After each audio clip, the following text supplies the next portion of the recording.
Alright, hi, it's Dan Berhanu. This time I'm going to show you how to put in a chest tube. So the first thing that we're going to do when we want to set up this chest tube is,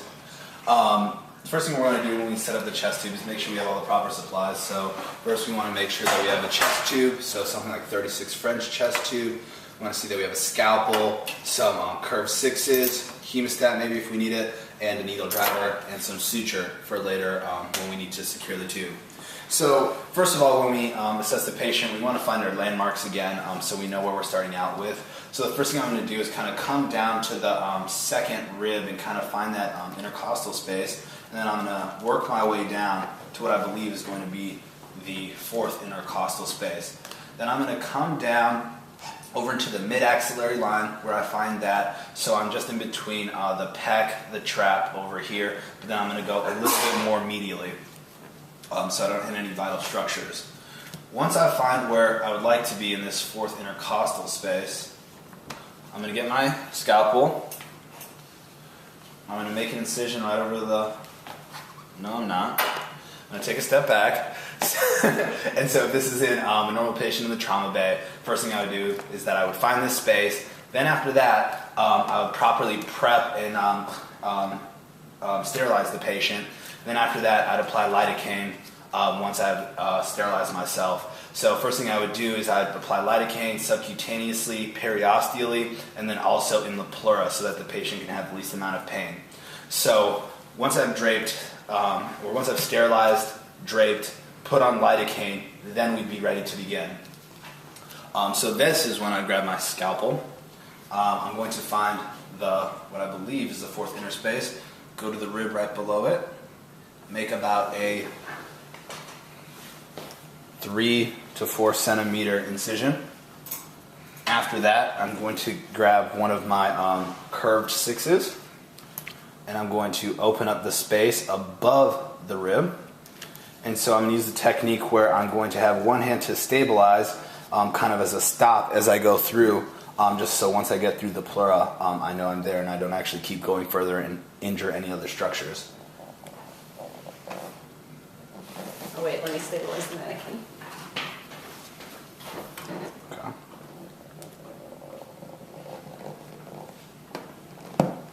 I hear my pop. I know that I'm in. So now I can begin to open up my space. And there's blood in this one. And so the main thing is that to keep, if I do remove my instrument, not to lose my tract. I'm going to use my finger to clear up some of the space.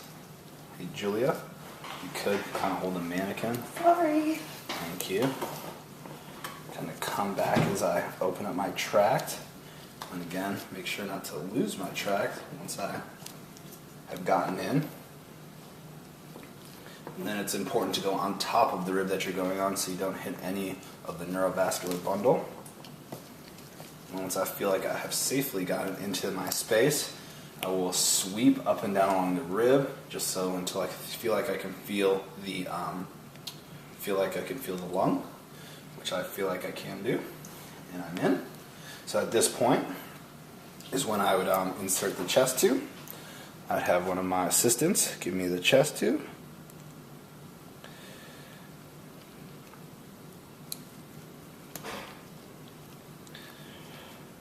And I always want to make sure that the Kellys don't go past the chest tube so I don't cause any injury. Probably not touching my face in their lap.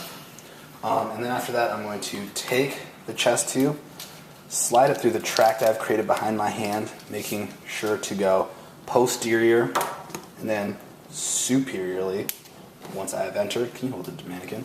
Hold on a second. I lost my... So we want to get in.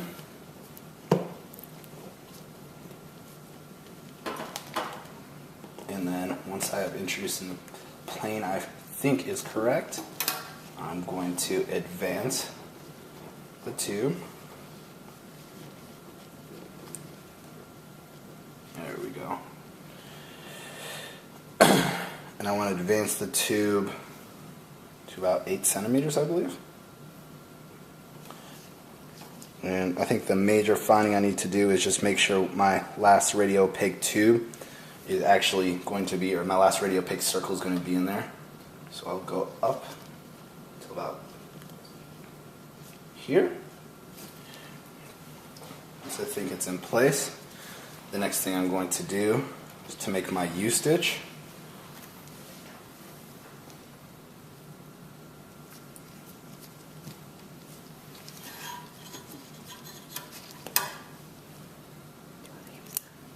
I guess I can just do it like this. Thank you.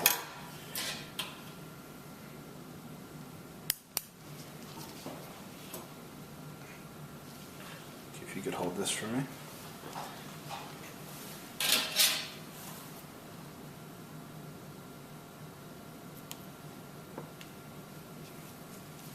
Thank you.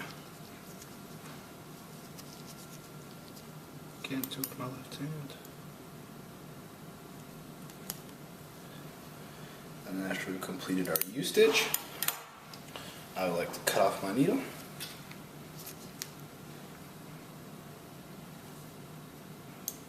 Thank you. Careful to this down. So at this point, I'm just going to throw one knot down.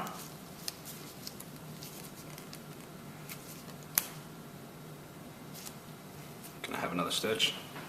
They're back there.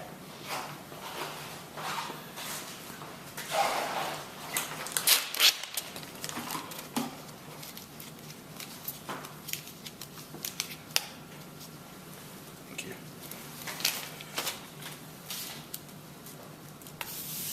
Try not to break it this time.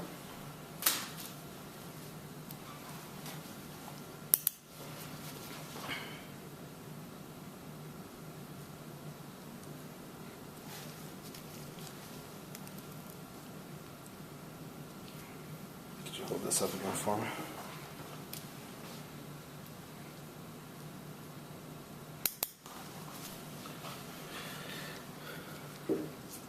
Thank you.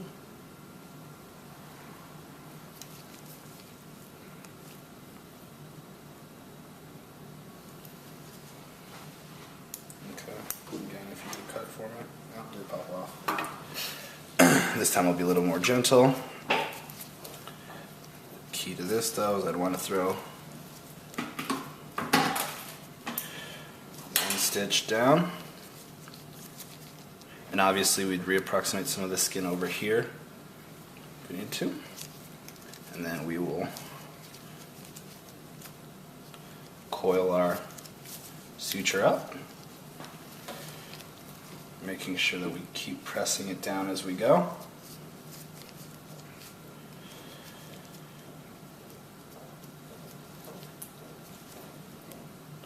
And then finally, once we get to the top, we'll secure it with a couple of knots. This thing's slimy.